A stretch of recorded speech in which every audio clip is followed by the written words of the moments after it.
I'd like to introduce you to two people. This guy is a guy named Brian Cunningham. And when I met Brian Cunningham in 2005, he was the director of a wellness center that was owned by a hospital in New Mexico. And the wellness center had been audited by a company called Press Ganey. And Press Ganey does most of the audits for the healthcare industry. They come in and they look at quality, and they look at patient satisfaction, and they look at all sorts of things like that. And then they, of course, compare various facilities and organizations to other ones in healthcare. So out of 272 similar wellness centers nationwide, in patient satisfaction, this one was rated number 272. Now, you have to think about that a little bit, because to be rated last out of 272 comparable organizations, it's almost impossible. But somehow they had done it. And for 5 or 6 years in a row, this company had lost money hand over fist. And here they had, the worst patient satisfaction in the country. And anyway, when I went to work for this hospital, they kind of said, okay, well, we're going to give you we have a couple of projects for you, that sort of thing. So one of them was the wellness center. So Brian, when I went down there, as you might guess, was on the verge of being fired. He was the director of the wellness center, and they had produced these kinds of results. And so he was not looked on favorably, to say the least. As a matter of fact, he was kind of seen as kind of a guy that just was never going to make it in the world, never going to make it as a director. And so he was really on the hot seat. How many of you ever had this experience where you walk into an organization, you're into the lobby, and you can feel it? You just go, ugh. You ever have that thing happen? Yeah, I mean, we can feel what's going on in an organization if we just kind of quiet the mind a little bit and really allow ourselves to feel it. It's there. In every organization, it's there. Walking into this wellness center, I went, oh, I almost thought, geez, maybe I need to take a shower or something. It was awful.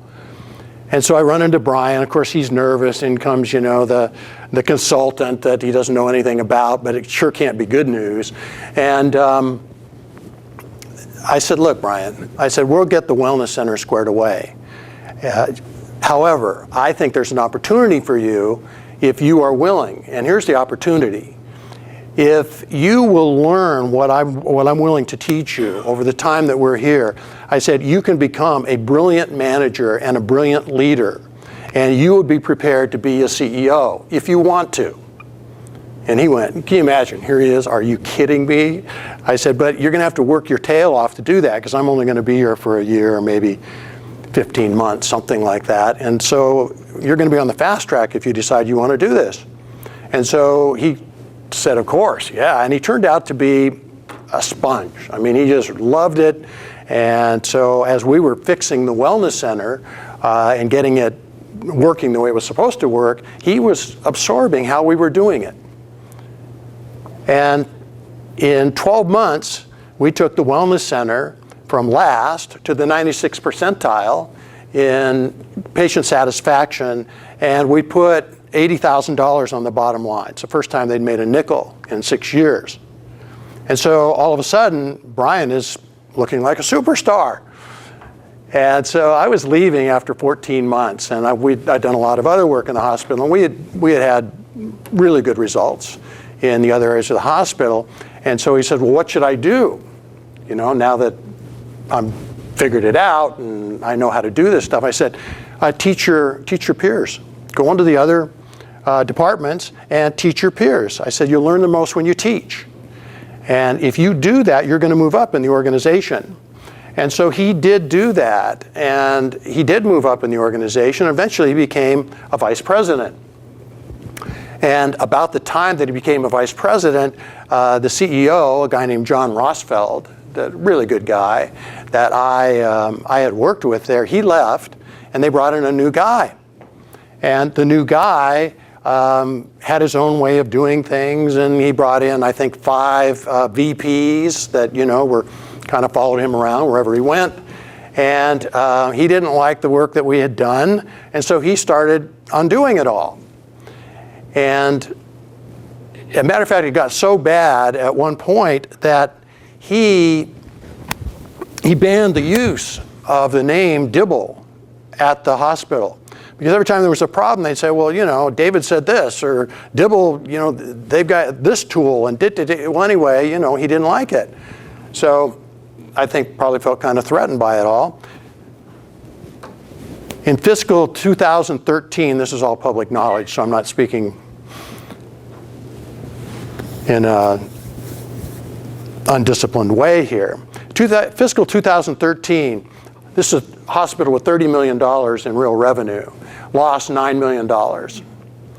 Now, on $30 million in sales, a loss of $9 million is a ton.